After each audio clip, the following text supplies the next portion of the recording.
57.1, it's our Father's Day edition.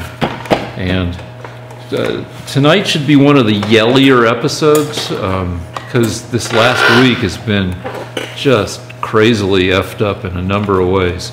But I had spaghetti for lunch to celebrate Father's Day. Oh, wait a minute. I'm sorry, I don't mean to step on your line.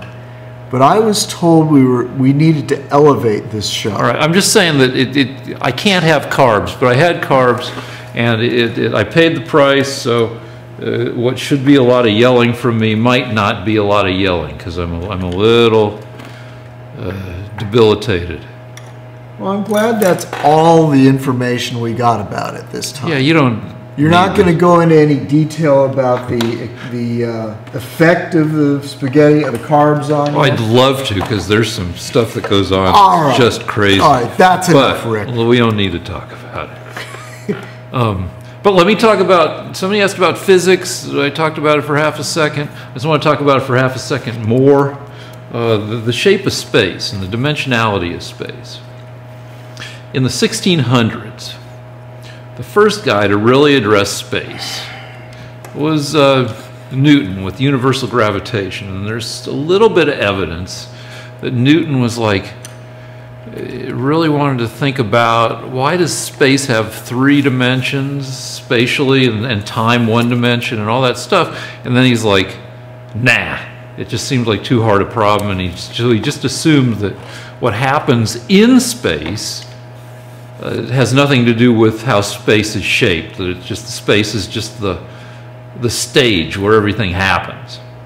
Then 300 years, 250 years later, Einstein comes along and says, well, you can consider gravitation as a deformation of space, that everything travels in the equivalent of a straight line, and when you see things curve, it's just that matter has bent space in such a way that a straight line really isn't straight. But there's another step beyond that. A guy named Wheeler and some other people, but Wheeler came up with the catchiest name, which is it from bit, which means that you should be able to look at space, or at the universe, as if it's a giant computer. And the itness is everything in the universe should be part of a giant calculation. That's where the bit comes in, the bit as if from computers. Before everything was megabytes, there were bits, which are, parts of bytes. So he came up with the idea that there should be a way to come up with everything from some basic rules of computation. And I agree with him on that, though not exactly, giant computer, but yeah, there's a lot that you should be able to not just say that space, which kind of pre-exists, well, not exactly under general relativity, but space kind of is still its own thing. It's not completely determined by matter, as far as I know, but I'm pretty ignorant. But yeah, the relationships among the particles in the universe, the relationships among everything in the universe should determine how space is shaped, and the number of dimensions it has, and it should all come from the information that the universe contains.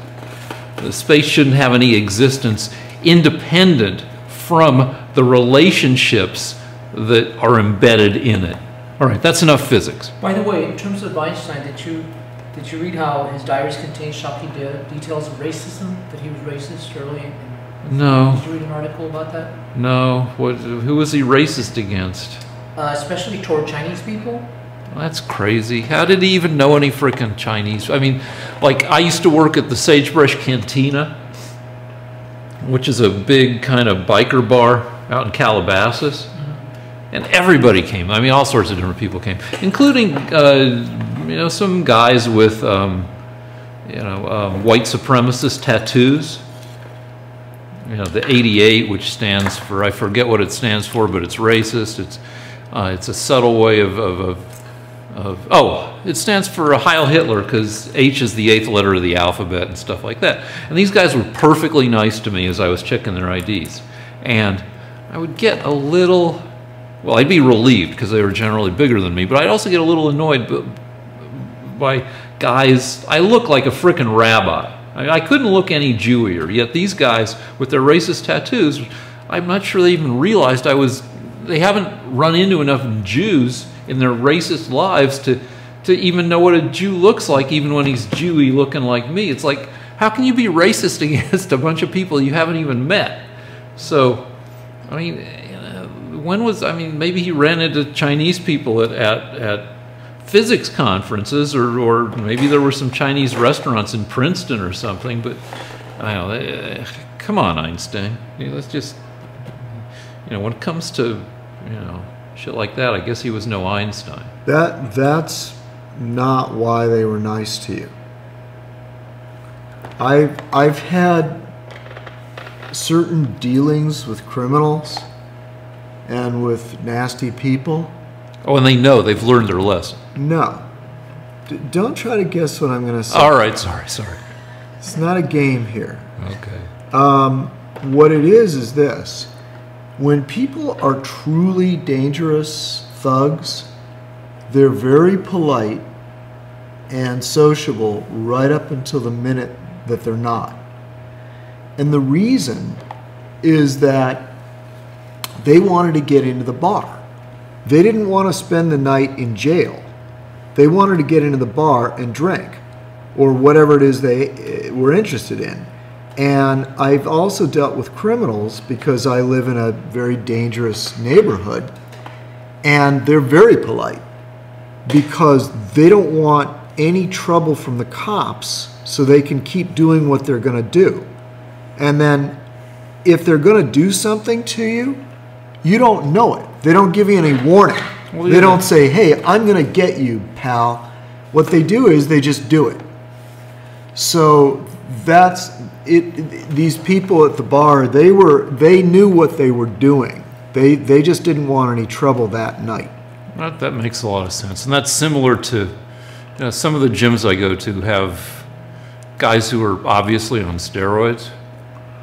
And those guys are very courteous. The guys who know what they're doing. There's some guys who are on steroids who are just idiots, but the guys who are on steroids and who've been cycling on and off them for years and who are semi-professional bodybuilders and stuff, those guys, very courteous.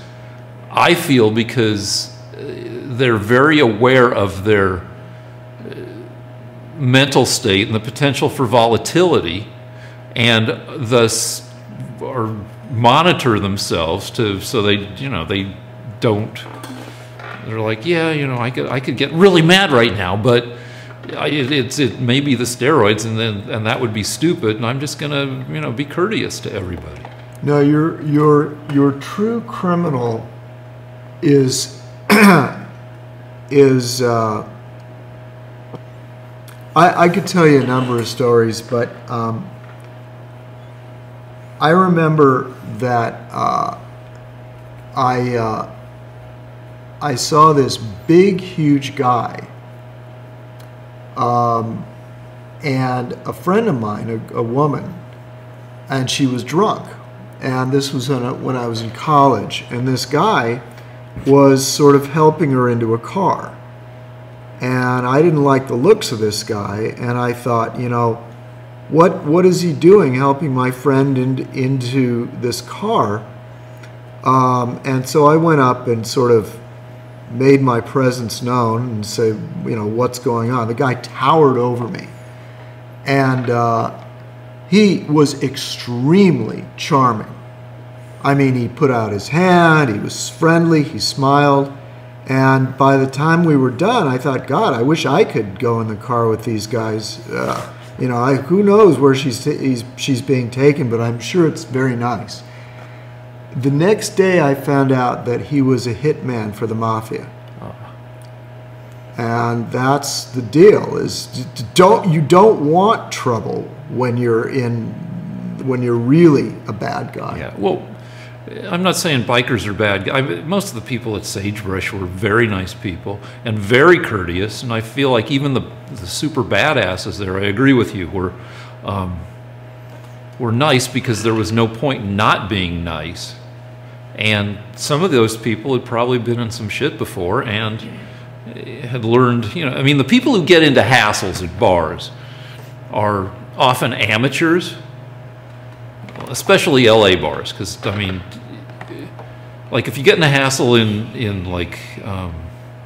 Boston, south side of Boston, I've never been there, but I know people from there. People from Southie, I guess is what you call it. Those guys would just get, you go out to bars on the weekend, and if you don't pick anybody up, if you don't hook up, at least you can get in a fight. And, so they get in a lot of fights, and they know what they're doing. Unlike people in LA, where you see a lot of like slap fighting or blustering or yelling at the two guys yelling at each other and threatening to fight each other until their friends show up, and only when their friends are standing behind them do they move, because they know their friends are going to hold them back. And the worst you're going to get is like a slap war, which is ridiculous, but the people who know what they're doing and who've been in some shit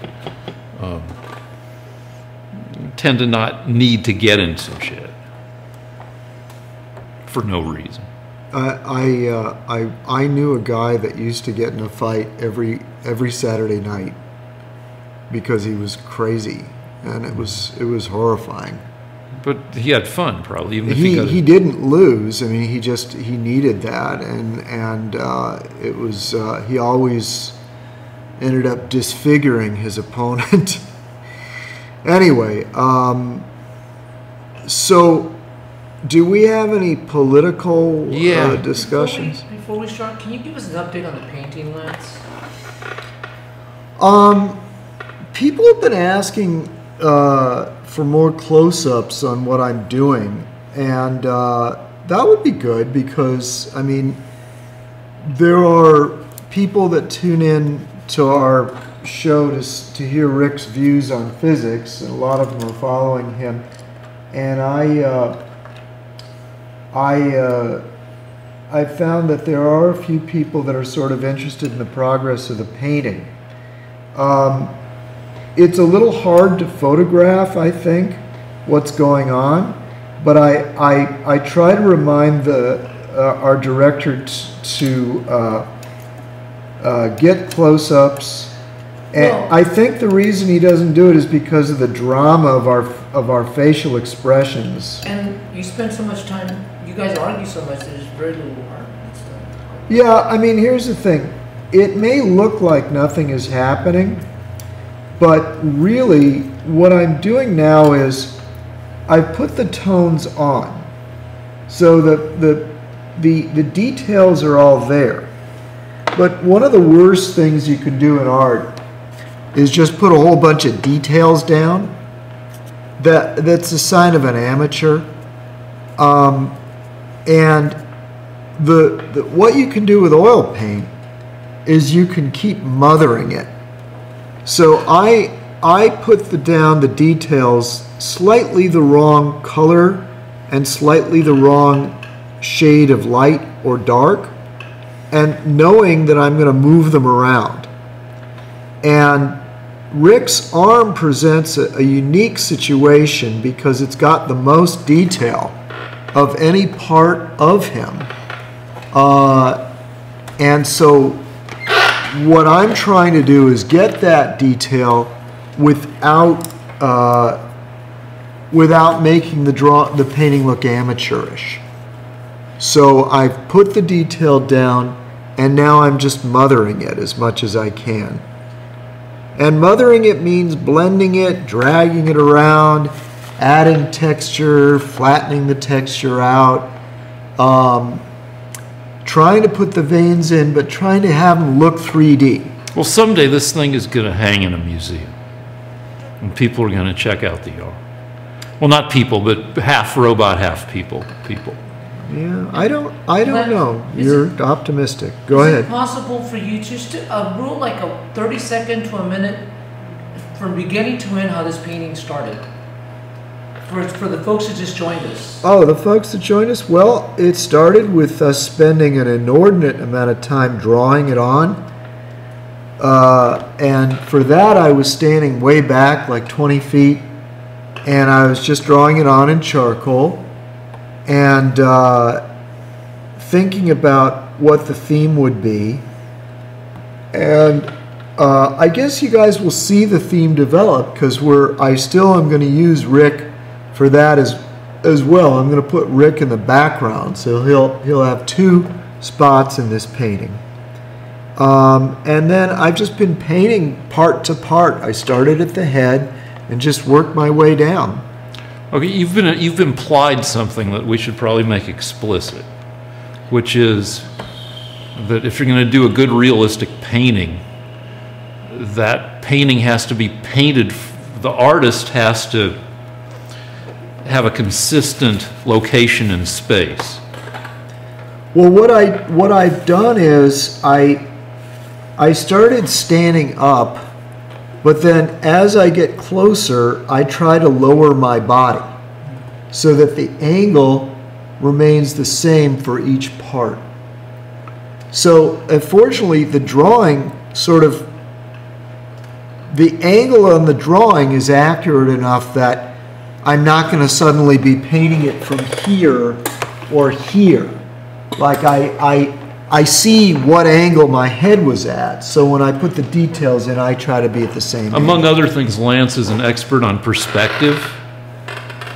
Well, this isn't exactly perspective. Well, I suppose it is. Well, you know where you can cheat it a little bit too. Yeah, well, I mean, you can't. The idea right now is this.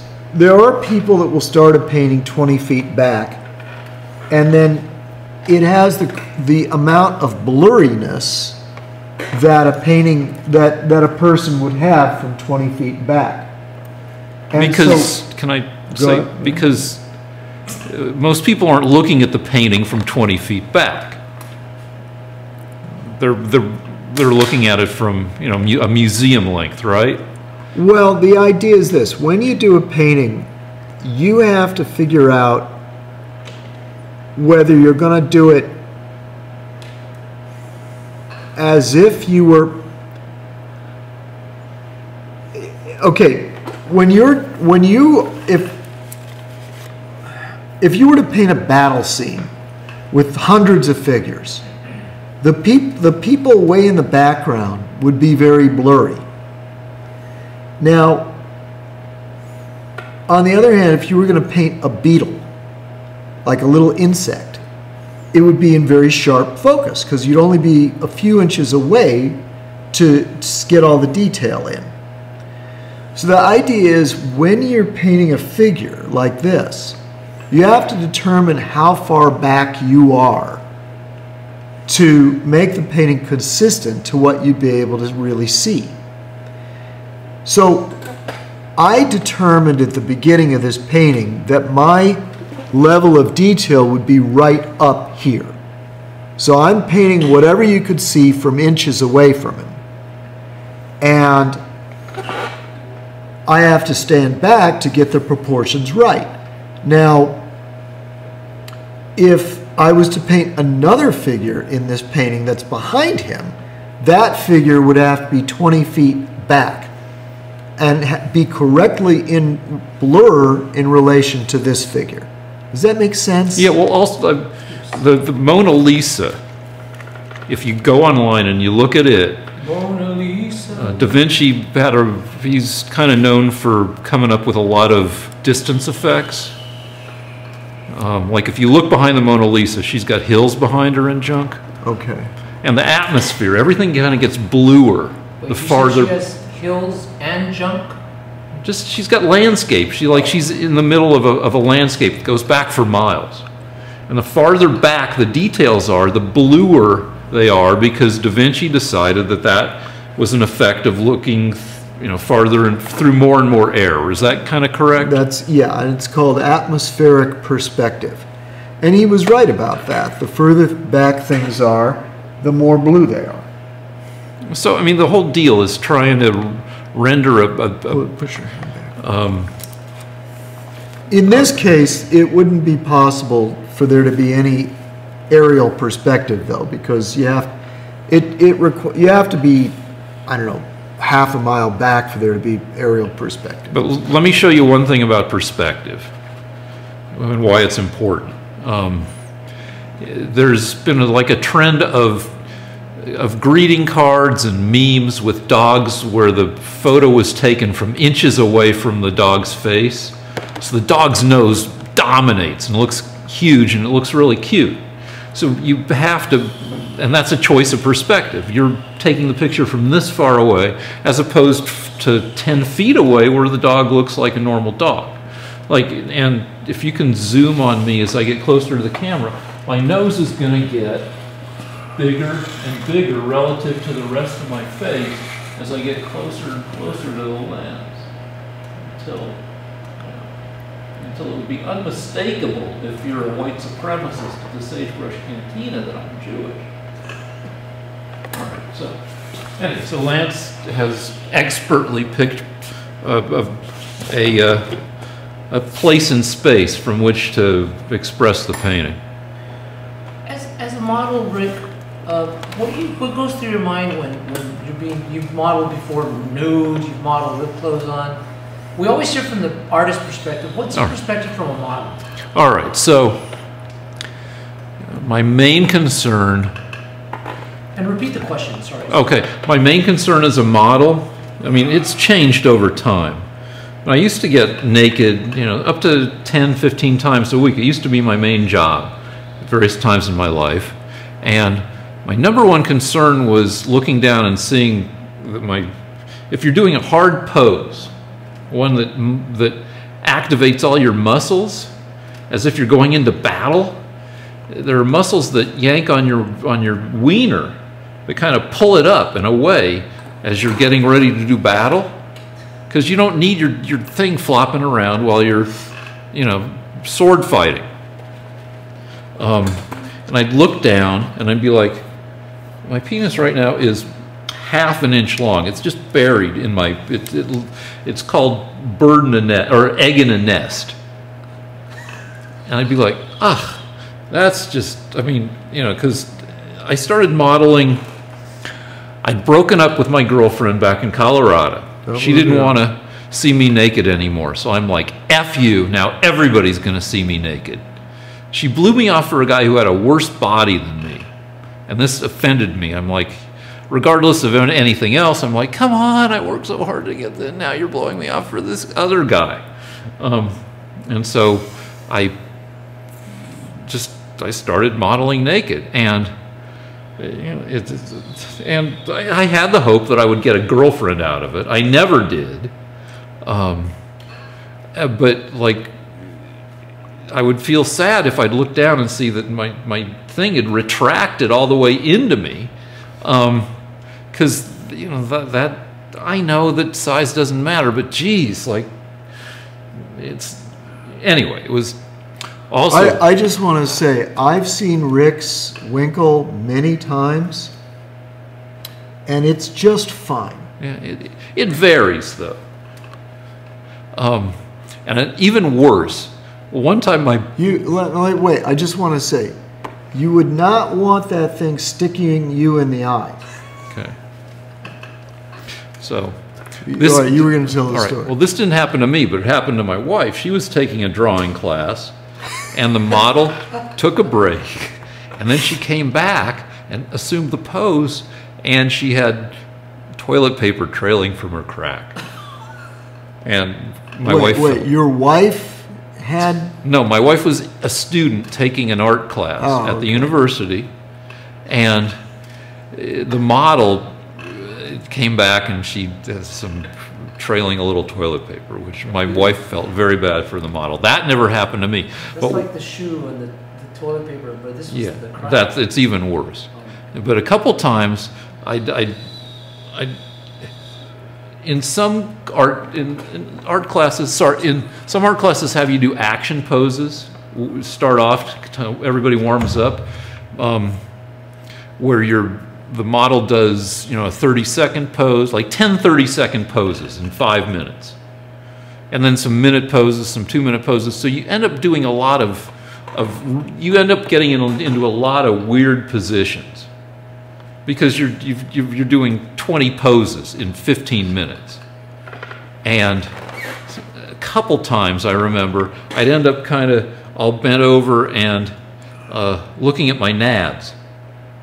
And one of the worst things is, like, when you look down and there's a giant pimple on your nads. It's like, again, it's you're like, how am I ever going to get a girlfriend if I am naked and there's a big pimple on my... And, so then, anyway, that was a concern. Then a kind of opposite concern was after I broke up with my girlfriend and started modeling for art classes, I got a bunch of jobs. I made myself feel better by every time I felt bad, depressed about this breakup, I would go out and get another job until I was working 8 part-time jobs, in addition to still going to school. So I was very tired. And I found out that unlike when I was, working really hard to hit demanding poses, if I hit a pose that let me start drowsing off, my thing would start growing out of control. I would start getting a sleep boner, and that was concerning because I didn't want to get a reputation for being a pervert. So that was another struggle, staying awake long enough, staying awake enough in a relaxed pose that I wouldn't get a boner and get in trouble for that. Sometimes when you're talking about physics, that happens to me. Ah. If only this were 35 years ago and you were a woman. All right, so... Okay, so those were my concerns as a model. Thank you. Also, like, I used to be real... I don't do it very much anymore, but I used to pride myself on being able to hit ridiculous poses. My best one was upside down across 2 chairs with my head thrown back, holding a book, and it would show off all this, the rib cage, all this. And I could read to pass the time. So anyway. Since we're talking about models, how would you rate Melania Trump as a model, Rick? And Lance? Well, she was in a whole different sphere of modeling. I started lifting weights, hoping when I went to New York, because I moved to New York when I was 26, I hoped with my dramatic musculature, I would get to be on the cover of paperback novels like Fabio, where, he's dramatically holding, a 17th century woman, with her blouse, my shirt would be half off and her shirt would be torn, and so I ended up getting like a job for the cover of some book, but I did not get to be Fabio. They needed a caveman. So it's like, I just want to say for the record, Rick was a lot beefier. Like, he's going for the more ripped look now, but he was more massive when he was 20 years ago. Yeah, he was more for the size, and now he's more for definition. Yeah, but regardless how beefy I was, I couldn't Fabio my face. How do you feel about the tweet that Kathy Griffin said about Melania? Well, I don't know, did she say what, F Melania or something like that? Well, Melania did one of those tweets to do, we're going to get into this. We should get into it now instead of, what has everybody riled up this week is that ICE, and so... Don't move your hand. Okay, sorry. People showing up at the border, whether they're showing up to ask for asylum or whether they're trying to enter illegally or whatever, people trying to enter the U.S. are having their kids separated from them. So after 6 weeks of this policy being enforced, there are about 2,000 kids in kid camps separated from their parents. And today Melania tweeted something about, I don't know, the Republicans like to blame the Democrats, and apparently I don't know, I didn't read Melania's tweet, but Melania was doing one of those tweets that maybe wasn't written by Melania, where she said, you know, that it's the Democrats' fault, I think, and then Kathy Griffin tweeted something about F. Melania, and I don't know. I mean, it's what you'd expect. Everybody's, you know, this past week in a year and a half of you know, politics being a pissed-on anthill with everybody running around with their antennae in the air, and their 6 legs running in the air, running around like well, you know, like some kid with a magnifying glass is burning the anthill. This has been the most chaotic week and angriest week, probably. And so that whole Melania versus Kathy Griffin thing is just part of the general anger. But we should talk about the underlying issue, which is kids being separated at the border. You know, what did Kathy Griffin say? I didn't even hear about this. Didn't she just say F. Melania? What'd she say? Yeah, basically that. Well, that shows the level of sophistication we have to deal with if you're a Republican. It's like you don't argue with a Democrat. You just wait for them to use profanity. And I don't, you know what I think is really sad is the Democrats don't reason with you anymore. Other than Rick, they just call you names. They resort to profanity immediately, and it's because being a Democrat is basically an emotional thing. There's no logic behind any of their ideas. What happened was the experiment of socialism has failed all over the world. So the only thing they have left now is to pit the races and genders against each other, and if you disagree or you don't like something, they just call you a name. They just call you. They resort right to profanity, or call you a racist. So there's no real. So of course she just resorted to profanity. Well, people are really pissed. It's a measure of how strong they are with their emotions. Like the more you're so offended, your sense of decency is so profoundly affected that the only thing you can resort to is profanity. Well, you couldn't reason with a Republican because it would be like talking to a child molester in the middle of the act. All you can do is scream at them. Well, this has been a particularly scurrilous week in terms of... no, it hasn't. What, so pulling 2,000 kids away from their parents on the border? You know what I think is... I'll tell you what I think about this. Did you want to tell me what you want to go first? Let me take a little detour first. Go first. Because I was thinking earlier this week. Yes. You know who one of the biggest socialists is in our socialist country? And what the biggest...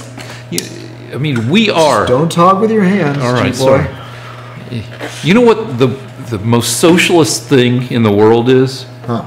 Where 100% of your assets are confiscated and turned over to somebody else? Is dying. Dying is 100% socialist.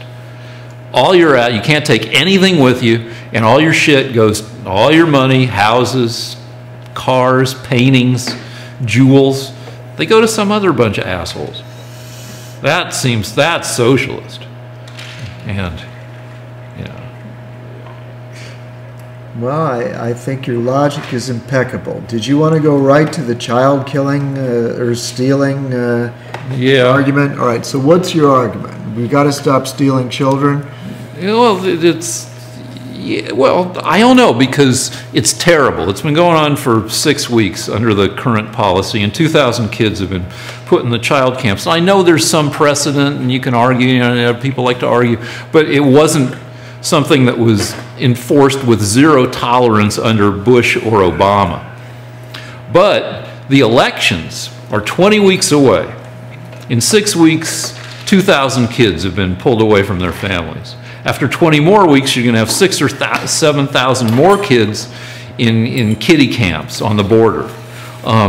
So I don't know, maybe, I mean, it's horrific, it's a little bit Hitlery, but if Trump and his cohort and, and his people keep doing it, maybe, that will generate the outrage that will flip the House. So I just want to get this straight. The subject was so boring for me that I knew it would come up, but I didn't look it up before you came here. Yeah. So I literally don't understand this. You're saying that the law was in place, because I heard Trump say that this law was in place It's under not a previous law. presidents. It's not a law. There was a court decision that has the force of law. Okay. Which offers the option to, if you enforce it, which it hasn't been enforced like this until about 6 weeks ago. And then Trump and Sessions decided to go zero tolerance, and everybody who shows up at the border has their kid pulled. Zero tolerance. Well, what was happening previously, as I understand it, and I'm just piecing this together, is that you were just turned back at the border. They would just say, okay, you can't come into America, go back. Just go back south. And now what they're doing is they're giving you a trial, which is even more to the benefit of the illegal alien. And I'm virtually certain of this, that they're taking the kids away because they don't have a facility where they can put a whole family in. Yeah, That's the truth, Rick. What happened was this. They had a giant facility. The only facility they had that was big enough to have a whole family in it, so you could take the illegal alien and their children, was closed by the Obama administration. And that now it's not they're not doing this because they want to be mean to children. They're doing this because you can't house children in a facility with dangerous criminals and adults. No, that's something that your media has been telling. No, but it's true. If you went to prison, Rick, or you went to any kind of facility where there were MS-13 gang members in it, you wouldn't want your children in there with you. Well, if, for example, you get put in prison for showing your winkle to people, like you sometimes do. I get paid for it. It's not illegal if you get paid. I think you sometimes do it even when people don't want you to, Rick. I get paid. I only do it when I get paid to do it. All right. Well, the point I'm trying to make is that if you got put in jail, they wouldn't let you bring your kids to jail with you. I mean, these people aren't criminals for the most part. Well, they're lawbreakers, and they're waiting. It's not illegal to show up at the border to ask for asylum. Well, they're awaiting trial. They have to be sorted out. You can't. It turns out that 8 out of 10 of them are just making shit up because they've been told by people that are trying to do this illegally. They're trying to game the system. Yeah, but they're not all criminals. They're told. Oh, also another thing. They're told when they get to the border, just lie. Another thing. No, wait a minute. Does that seem incredible to you? Yeah, mostly it seems like. So let me get this straight. You're telling me that people in the administration saying that this pulling the kids away is leverage to try to get something done. No, you're switching. No, the they're argument. kidnapping kids. That's a second point. Listen. No, they're kidnapping. They're not doing it for safety. If you were trying to get into the country and you had no real business being in the country, and then you had a lawyer or somebody in Mexico saying, "Look, tell him that you're a refugee," wouldn't you say that? Yeah, and and it turns out that 8 out of 10 of them are lying. Very few of them, it turns out, after they've investigated the situation, are really fleeing some sort of situation where they're legitimate refugees. Well, let's talk about. So when they isolate these people, they separate the kids because they can't put the kids in an adult facility. We don't have vast warehouses of facilities down there on the border to house all the people that the Democrats want to let in. Well, now they're building tent cities. Well, if they do that, then there will be less necessity to separate the children. No, but they're building tent cities just for the kids. They're putting in, so you could put families in the tent cities. All right, fine. Trump says he would like to change the situation. He's waiting for but he's the proposals. one who decided to go zero tolerance and pull 2,000 kids away from their families. Well, it's zero tolerance not of children. It's zero tolerance of letting people over the border.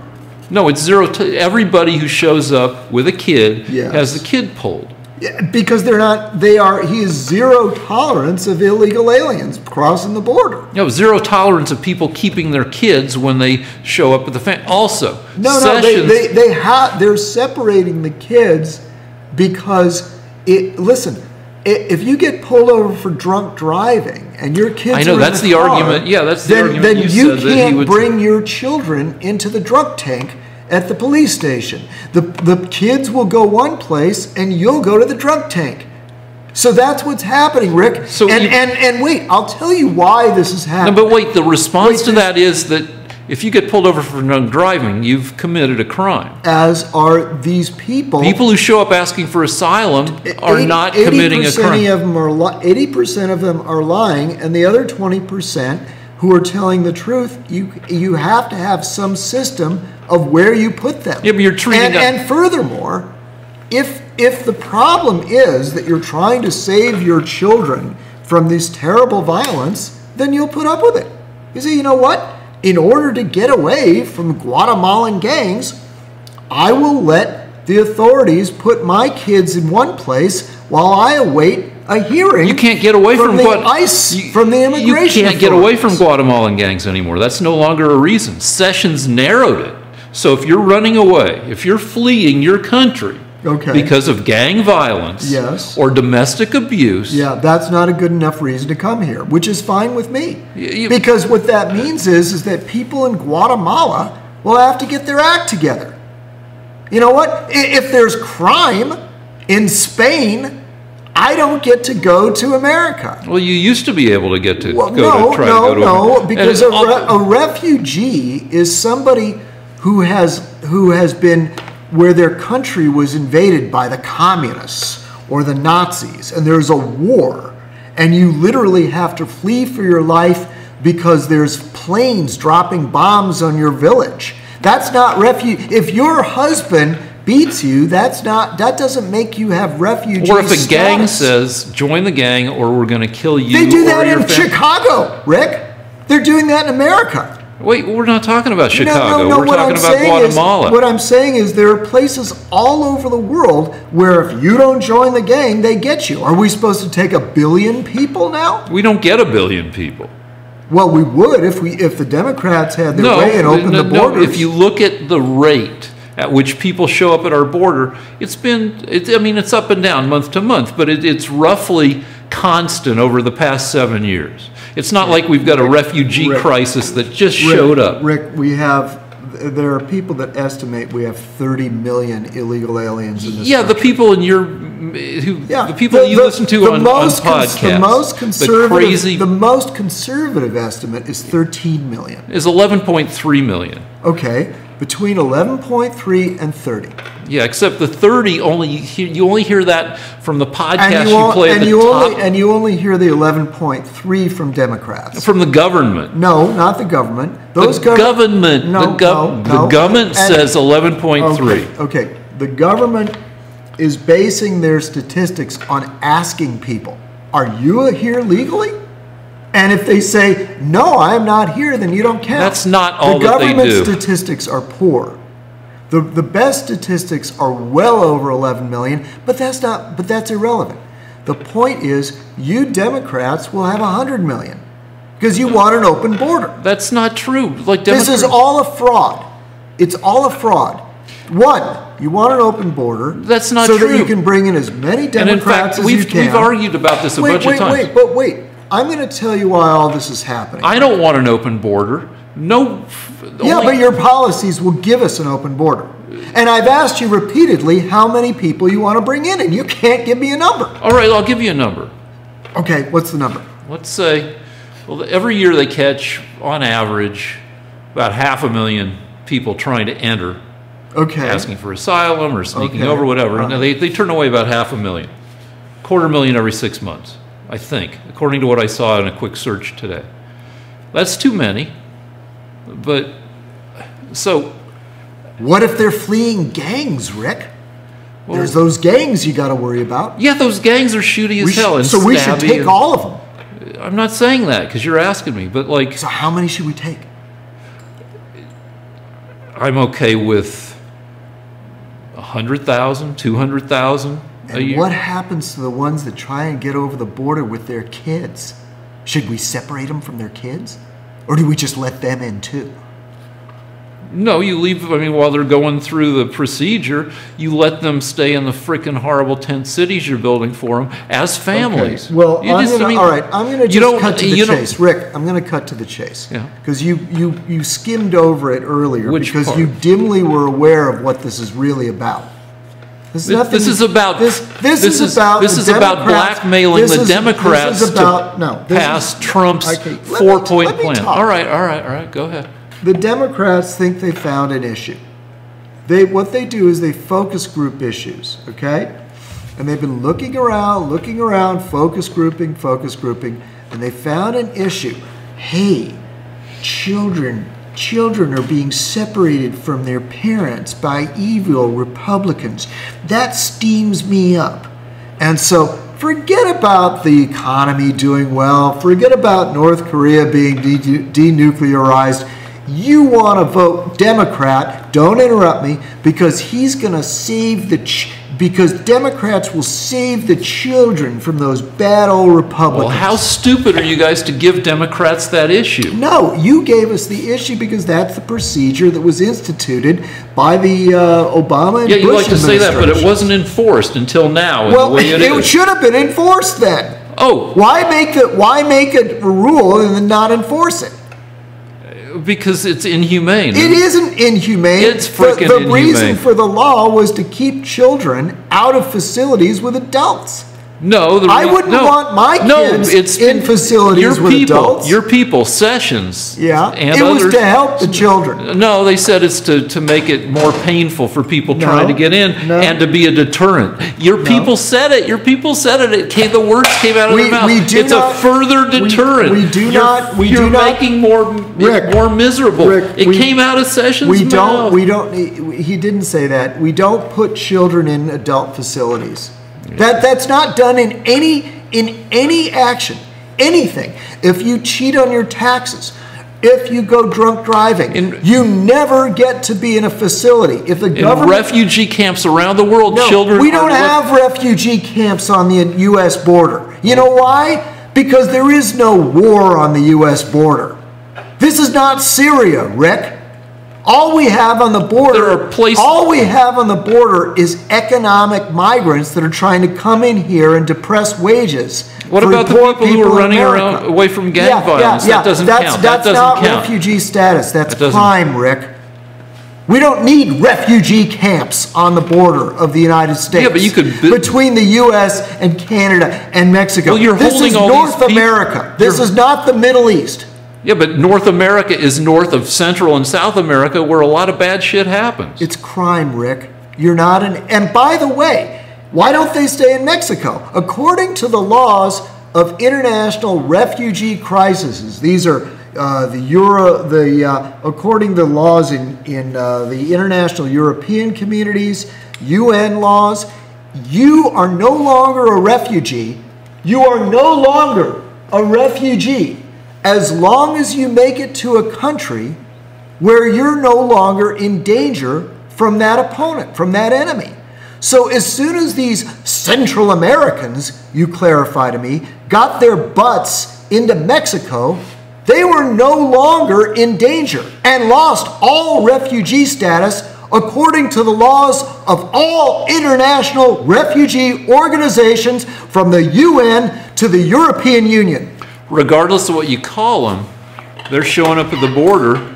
And when people show up at borders all over the world, we call them refugees, call them asylum seekers, call them fake asylum seekers, whatever you call them, they still end up in holding facilities. And at holding facilities all over the frickin' world, families are kept intact.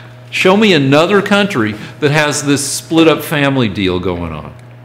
Rick, if you want more facilities, they're fine. building more facilities. Okay, then what's the problem? They're building facilities to hold just kids because Trump is kidnapping thousands of kids to put pressure on the Democrats to pass his four-point immigration program. Rick, the issue came up a week ago. Nobody, as of today, June 17th, 2018, no one was talking about this. It came up out of the blue because the Democrats found an issue. It came up out of the blue because 6 weeks ago, the Republicans started enforcing this with zero tolerance, and in the past 6 weeks, they've pulled 2,000 kids away from their families. And we're trying to close the border. And by the way, what is wrong with putting these kids in facilities? What's going to happen to them? They're not being murdered or anything. No, they're just being traumatized by being pulled away from their families. Okay, Rick. I know it's the family's fault. Everything's the family's fault. No, I'm just saying it's not. If they're treated fairly in these facilities, then they're not being traumatized. Yeah, the frickin'. What do you think they're doing in those facilities? Are they torturing them? No, they're fucking keeping them away from their families, like the 3-year-olds, 4-year-olds, 8-year-olds, 12, 14-year-olds. Okay, all right, Rick. If you want to build nicer facilities, that's fine. But don't tell that to your people. No, my people had nothing to do with this. Your people are the ones who are building kiddie concentration camps. Nice ones. Oh, God. It's just, okay, the truth is the Democrats don't want to talk about the fact that Trump pulled off possibly the greatest diplomatic victory in the history of our country. He may have denuclearized a dangerous country without firing a shot. Maybe. And that's something that is going to lose the Democrats any possibility of retaking the House or the Senate. And that's so now we've got to worry about the children. Is it possible that Trump is playing four-dimensional chess and it's checkmate in the sense that he pulls off this diplomatic win, and then now he's forcing the conversation of DACA and this, and then so it's going to force the two parties to come together to come up with a solution. And if they do come up with a solution before the elections, that's a win for Trump. So it's a win-win. How do you feel about that? I don't think that'll happen. I don't think they're going to solve DACA in the next 20 weeks. Well, the Democrats are refusing to discuss it, even though the Democrats Trump agreed to legalize 1.8 million illegals. He agreed to legalize 3 times the number that Obama had wanted. He agreed to do that, and the Democrats there were 4 other points that he wanted to go away. The Democrats refused to agree to it because they want to keep this an issue. They think they can get Latino votes. They think they can somehow use this as a wedge issue. Well, Trump made a take it or leave it offer. Well, I think taking it or leave it, taking 1.8 million illegals was a damn good offer. I mean, I don't know what else he's supposed to do. Give the Southwest back to Mexico? Would that have been better? I mean, what else is he supposed to do? Negotiate. Well, all right. We've already gone over this. We have. This is where you get irrational. 1.8 million people that was an offer on the table that was more than fair. With a bunch of unfair stuff attached like building a wall so we wouldn't have this problem on the border right now. No, if you guys had allowed us to build a wall, we wouldn't have these children on the border.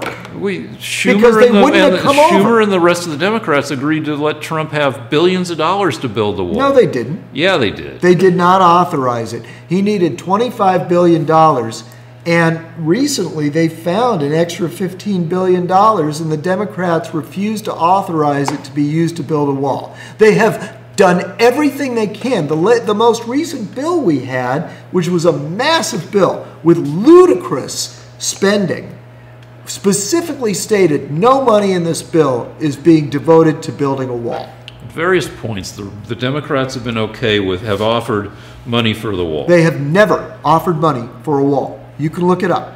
We can on break. What else? What's the frickin'... Oh! Wait. No, one more thing. No math. If I know that if I get the math slightly off, you're going to take it as a big victory for your side. What they needed was $25 billion to build the wall. There has never been any time in the history of the United States when the Democrats allotted $25 billion to build a wall. They may have allotted. They may have allotted $1 billion or $100 million for repairs. It was something in the billions. But the amount of money needed was never allocated. All right. So there is a bill that is going to try to make it into the Senate where 48 out of 49 Democratic senators want to make it illegal to separate kids from their families in situations on the border like this. 0 Republican senators have signed on. So you guys kind of own this thing. And I don't care. I really don't care. This is a made-up issue. If I was trying to get into 2,000 kids. Yeah, if I was trying to get into Canada, and the Canadian authorities didn't want me, and they said, you know what, you're going to have to wait here until we give you a hearing with a fair trial and an attorney before a judge, and we're going to have to put your kids into a different facility from you, I would say, okay, that sounds fair. How long does it take to have a hearing, to get a hearing? I don't know. It may take up to 2 years. So okay. You're going to put your kids in jail for 2 years. You know what I would do? I would say, you know what, America? I'm not really a refugee because my danger was over when I got to Mexico, because I was experiencing possible refugee danger in Honduras. Because Mexico's so safe. Well, the point is that when you leave the danger, if the danger is Guatemalan gangs and you get to Mexico, then you're no longer in the danger of the Guatemalan gangs. So what I would say is, you know what? Instead of being separated from my kids for a few months, or 2 years, then I'll just go back. I'll go back to Mexico, where I was safe from Central American gangs.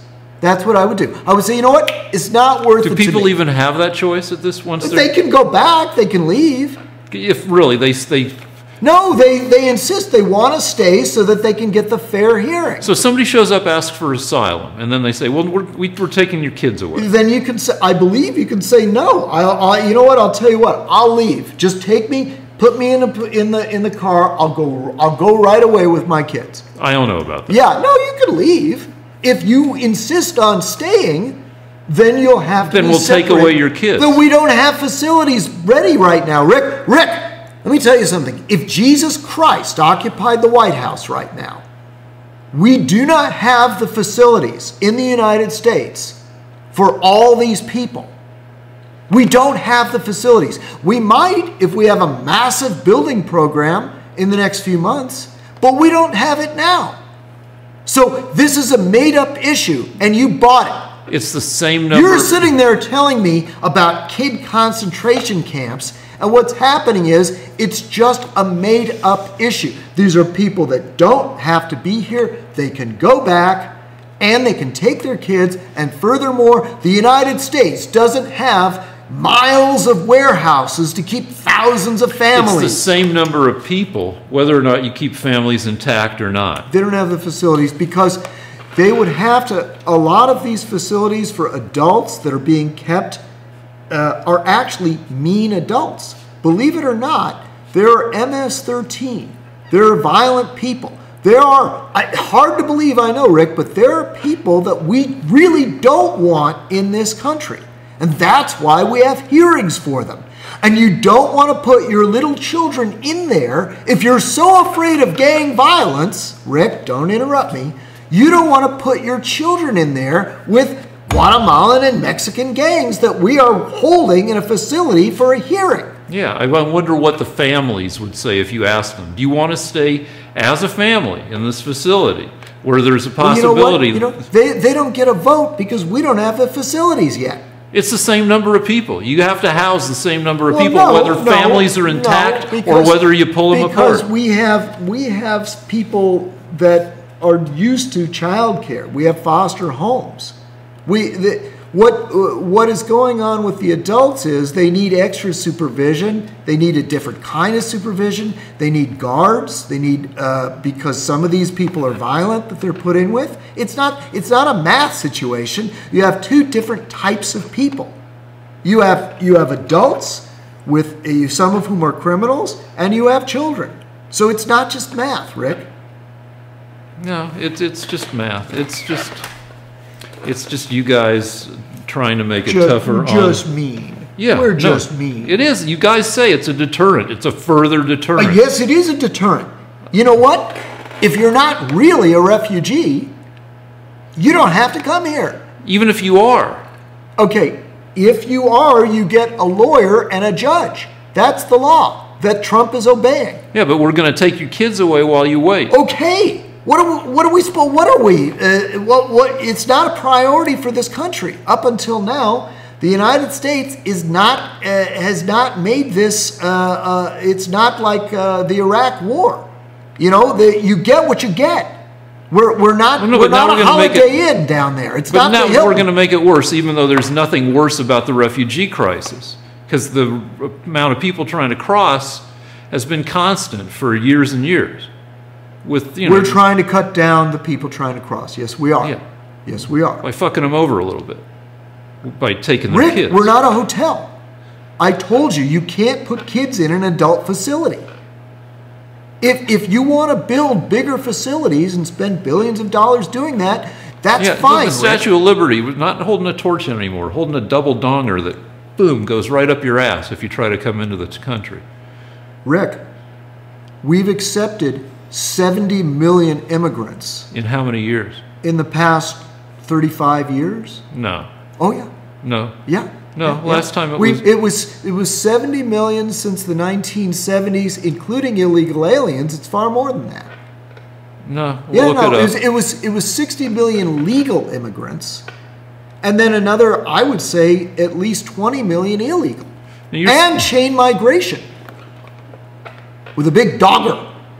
We have accepted more immigrants to the United States than any other country.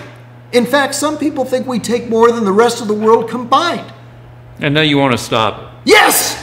Yes, I do! Yeah. But also you're exaggerating. You're saying, no, I'm not exaggerating. No, you're saying 2 million a year. Rick, that's what you just said. We'll do the math. 70 million, 35 years. Okay.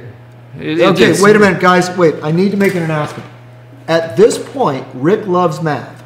And if he can find any mistake in my math, he's going to think he's won the argument. I just want you to know that this is his strategy. He started this up a few weeks ago. Rick, I don't know the exact number. I can tell you that in the past few decades, probably starting in the 1970s, we had roughly 60 million legal immigrants. I could be off. We've also had between 11.3 and 30 million illegal immigrants. That's the entire nation of Germany and Austria combined. We've done our bit, Rick, to taking immigrants into this country. Now we're just shutting it down. Well, now we might have to separate the children from the adults until we can build new facilities on the border. I'm sorry, Rick. Yeah, that's what your guys say. That's what you're mean. No, we're just being mean. We're just mean. No, you are being mean. We're just mean. You are being mean. We're just mean. We want to hurt people. No, you're being evil. No, be rational. Be rational. Dumb and evil. So we're sitting down. We're sitting there we're sitting there thinking of how How we can can. we- how We can just we- want to hurt children. No, we just want to. We just want to hurt children, right? No, we Rick? just want to. That's what we want to do. We want to discourage people from coming. Well, yes, we do. We want to discourage people from So we're coming. going to take away your kids if you show up. We are going to put them in a holding facility. You can go home if you don't want to do that. You can say, you know what, I'll take my kids. I'll just go back to Mexico. It's about 6 yards away. And then you can keep your kids with you. That would be nice. You don't have to be here. We don't want you. You're not really a refugee. You lost refugee status when you entered Mexico. The only time that, okay, let me change this around a little bit. When somebody leaves the Middle East, Syria, the Syrian conflict, as soon as they enter Greece, they lose their refugee status because they're safe. As soon as they enter Turkey, which is bordering Syria, they're no longer a refugee. That's international law. That's international law. Trump didn't make it up to hurt children. So when somebody leaves Turkey and tries to get to Sweden or Germany because there are more welfare benefits, they're not refugees anymore. So once these people So they take their kids away? Sweden just pulls their fucking kids. Here, parents, you go here. Your kids are going into this little camp or you over can here. stay in Turkey. But does Sweden pull their kids away?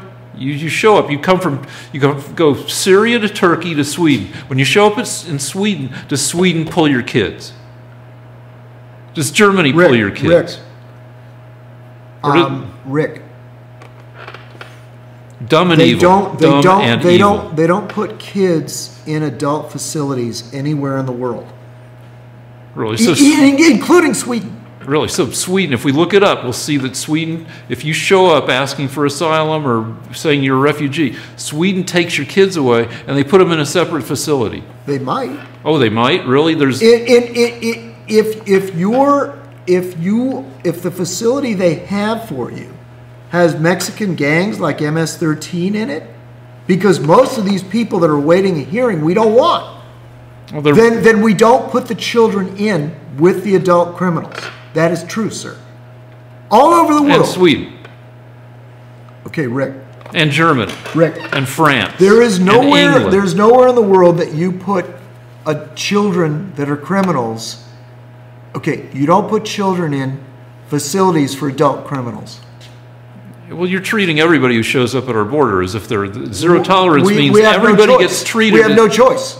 Because there's so many MS-13. We have no choice. Really, everybody's a criminal. How you show up on the border. How do you know the difference? How are you going to find out? You frickin'... You just assume they're all innocent. No. But you assume they're all refugees and have a right to be here. But you can allow families to stay together like every other country. Well, no, they don't. They don't. You don't. If people are being determined whether they're criminals or not, you don't put children in adult facilities. Yeah, show me. Do you understand?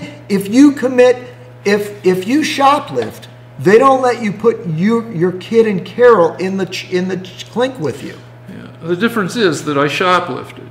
But showing up at our border is not necessarily a criminal act. But everybody is now being treated. Yeah, everybody is now being treated as if they're a criminal. That's right, because we don't have any way of knowing any different. So at this point, is it Trump's fault? Because he can just pick up the phone and make this work. Yes, it's Trump's fault. Or is it maybe the parents' fault for bringing the kid? Do the parents? Nobody's talking about that. Oh, Republicans talk about that. If you don't like it, you shouldn't come here illegally, even though it's legal to apply for asylum. Lance? I think I've been making that point all along. All right, so we've been going for a while. Should we break? We're going around getting repetitive. I think Lance was still talking. No, I've had enough. All I mean, if you okay, this is just a Democrat talking point. And 2,000 kids don't matter. It's just a talking point. Yeah, because you think you've found a wedge issue that you can get votes with, because as I say, when Obama passed this law, he didn't pass the law. It was a court ruling. Okay, I know. It didn't happen under Obama. It was under Bush and Obama. They were both supposed to enforce it. Why I didn't wonder why they enforce it? didn't. I wonder Just why they because they were- frickin' didn't because pull they- thousands of kids away from their The families. reason they didn't enforce it was because the border was open under both of those presidents. Or because it's unconscionable to pull kids away from their families. No, it isn't unconscionable. They took Manafort away from his kids. Manafort's 69 and his daughters are in their 30s. Okay. Are you really going to repeat that retarded talking point? And his daughters say he's got blood on his hands because he worked with mass murderers. His daughters do not like anything that you Manafort. do, you will be pulled away from your daughter. If you cheat on your income tax, you'll be pulled away from your kids. The reason that the Wait, I can't believe you bought that talking point. Manafort is 69 years old. Rick, it's true. Anybody that commits a crime doesn't get to bring their kids to prison. Anybody that is being investigated or awaiting a hearing or an arraignment doesn't get to bring their kids into the facility. That's the procedure in the world. But wait, let's break. We're saying the same shit over and over again. I know, but the point is that it wasn't done under Obama and Bush because they wanted open borders. And because they had human decency. They didn't have human decency. They brought in 10,000 MS-13 gang members into this country. People that chop your head off and put kids in acid baths. Do you like that, Rick? Well, I know you care about the children. What about the children in America that are going to suffer acid baths from MS-13 gang members that you Democrats brought into the country? 10,000 MS-13 members can do a lot of mischief. So wait, so we let in 70 million people in the past 35 years, or according to your numbers, even more. Oh, it's a math situation. He's going to say 10,000 is really a very small percentage. Yes, if it was a matter of cockroaches versus ants, it would be very insignificant as percentage. But 10,000 MS-13 members can murder a lot of people, Rick, even though it's a small number statistically. How many people have they murdered?